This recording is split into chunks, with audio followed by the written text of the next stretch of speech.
One of Russia's largest publishers says some of its staff were questioned by authorities on Wednesday over possible LGBT propaganda in its books.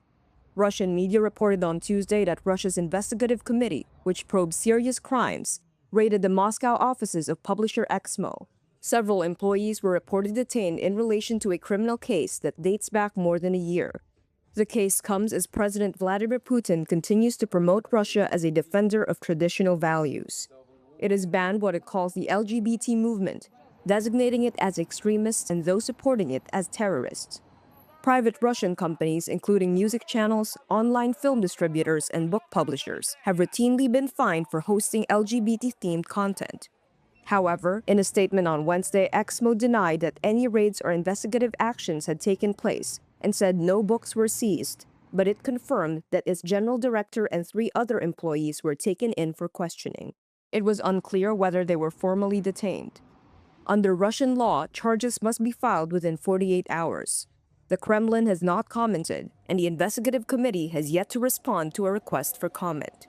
Exmo says the case is linked to Popcorn Books, a company it bought in 2023 but closed this year. It added that several dozen books with LGBT content were not accounted for in stock records and were sold during the closure of Popcorn, prompting the charges.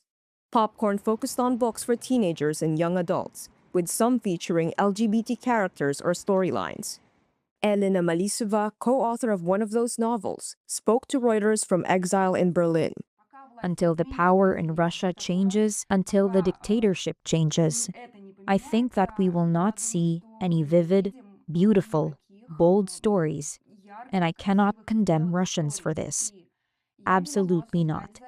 Because to see how disproportionately and brutally the authorities have treated people who were simply carrying out their professional duty by printing books, I do not think one ought to condemn anyone if they are going to be afraid to publish something brave.